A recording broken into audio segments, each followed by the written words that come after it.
What's up, everybody? It's me, Troi, and I am back again with another Sailor Moon. I was gonna say haul, but it's not a haul, but another Sailor Moon stroll. I got all of my art books and my TV books and all of those things and brought them all together, and I'm gonna try to just walk my way through and share the images and talk about my expansively supreme love of Sailor Moon. So what I'm gonna do first is the Meet Sailor Moon and Sailor Moon Friends and Foes books. I think Meet Sailor Moon came first, which kind of makes sense.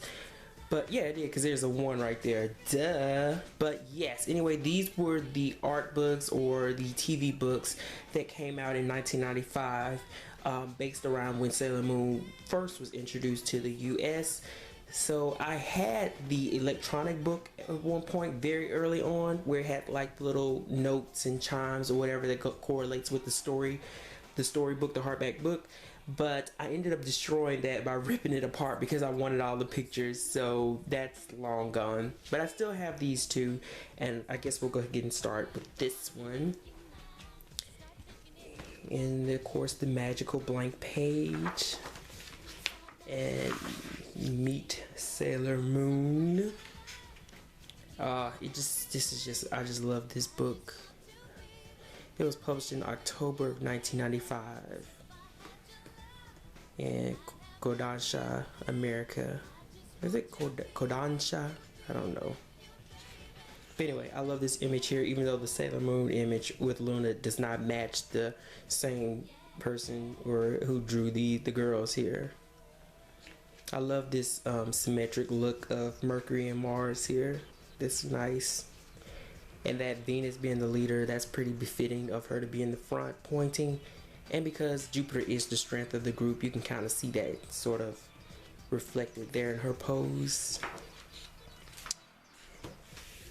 Sailor Moon, Justice Fighter. So let's read this. 14-year-old Serena is none other than the dynamic superheroine Sailor Moon. And here's her various poses. Let's see if I can guess where these... Okay, so that, of course, was the first episode, going by the English edition. This was the episode where they were on the cruise. The English name was Cruise Blues. Luna is a talking cat and Sailor Moon's guardian. She gives Serena a locket that holds the power to transform her into Sailor Moon, the powerful Sailor Scout leader. Isn't that sexy? Okay, and then these images here. Luna helps the Sailor Scouts unleash their powers with special transformation pins. One of Sailor Moon's powerful weapons, her Crescent Moon Wand, can tame wicked Queen Barrel's horrible monsters. Her shining gold tiara makes all evil enemies disappear. Tiara, whichever one. Mercury Power! Alright, Miss Girl. Alright, so here's Sailor Mercury. Amy, one of Sailor Moon's classmates, is actually the powerful Sailor Mercury. When she puts on her special blue goggles, she can look into people's hearts and see the good or evil in them. I don't recall her being able to do that, but that's almost on point. Mercury Power, yay!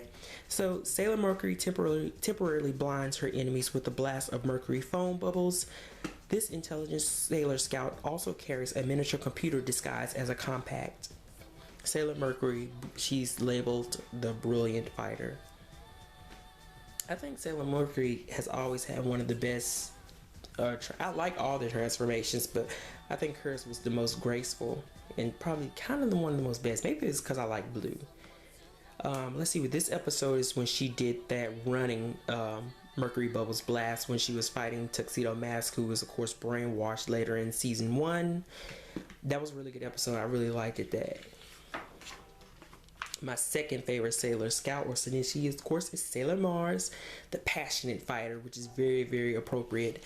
Ray is the dedicated Sailor Mars. Watch out, she can make streams of fireballs shoot out of her fingers by placing her hands together. That's how generic of an explanation.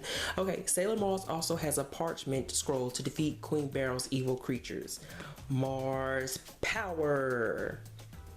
So let's see what episode this is. Okay, that I think it's from a various episodes, but I remember specifically she did that pose on the episode when they were trying to get one of the rainbow crystals from that cat, Hercules. That's right. We're going from the English version here. This right here, it's right on the tip of my tongue which episode that's on. Ooh, I have to think about it for a minute, which we really don't have time to do, right?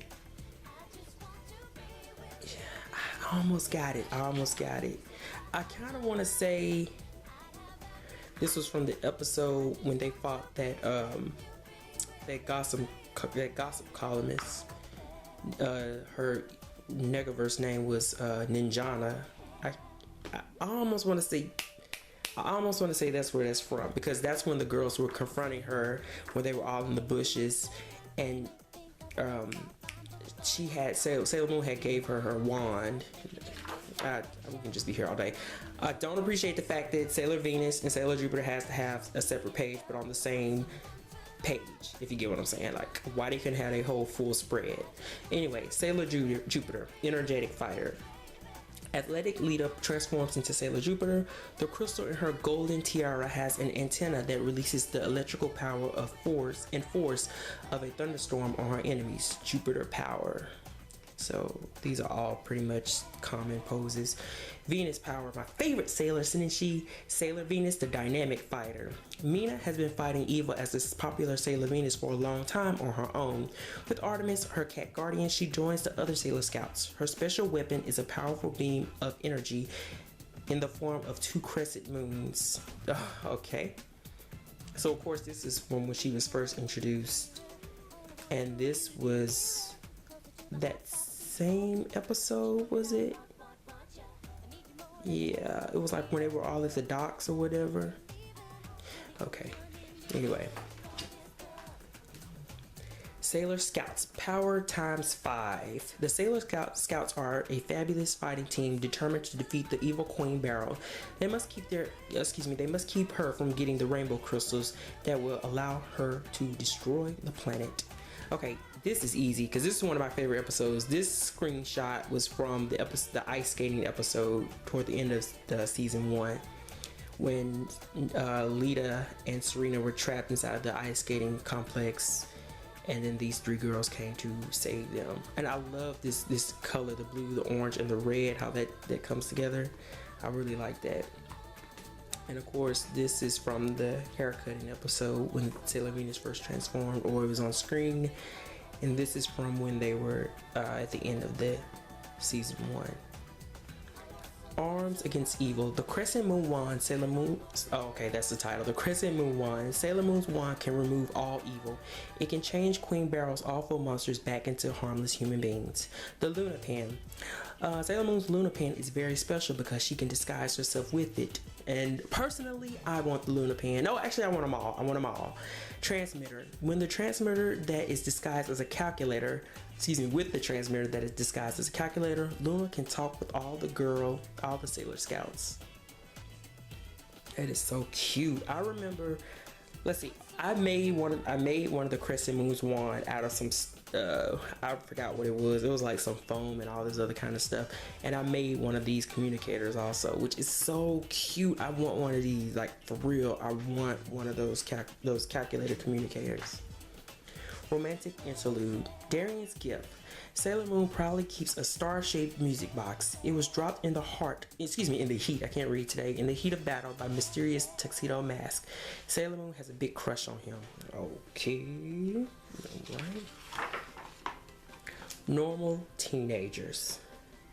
Serena is likable but terribly clumsy. She loves video games but really hates homework. She likes to eat ice cream and hangs around with Molly and Melvin at school. Bright Amy loves reading and working on computers. Lita, strong and athletic, also likes to cook and read romance novels. I don't recall her being a romance novel reader. Ray's favorite subject in school is reading, but she's more interested in Darian. Nah, yes and no. Don't do a double take. Mina does look a lot like Serena. She loves gymnastics and dancing and eats a lot of pasta to get the energy to do both. That's kind of appropriate. I can agree with that. Luna and Artemis make a cute couple. Tuxedo Mask. Man of mystery. Secretive and stylish, Tuxedo Mask always appears just in time to help the Sailor Scouts. When he goes, he leaves behind a single rose. Sailor Moon has a crush on Tuxedo Mask. She doesn't realize that he's Darien, who she can't stand at all. Darien, for his part, really likes Sailor Moon. Why can't love ever be easy? I stumbled there for a minute because I thought I said something wrong. Then the Negaverse. Queen Beryl, the ruler of the Negaverse, is on a mission to destroy the Earth. With her 4 warriors, she seeks the 7 hidden rainbow crystals that together have the power to unleash the destructive Negaforce on the world. There's Zoisite, Jedite, Nephlite, and Malachite. And you know, they have their Japanese names, which is similar but not so similar. But my favorite would have to be... I don't know. I honestly don't know. When it comes to the arcs, I really did like Nephlite's arc because I love the fact that there were only 3 soldiers for a while. That whole arc was wonderful to me. I didn't really care for the Rainbow Crystal arc. I mean, I loved it, but I was more interested in Venus hurry up and, you know, coming upon the scene. So it was just like, you know, can we wrap this up so we can get to Venus finally? And the Jedi arc, I like that one also as well. But I don't have a favorite one enemy. And that's it. Sailor Scouts forever. Yay. Look at the poses. They look so, I don't know, hamstrung or something. Anyway, that's it for the first book. Now let's move on to the next one. Where did I get this from? I think I ordered it online a long time ago.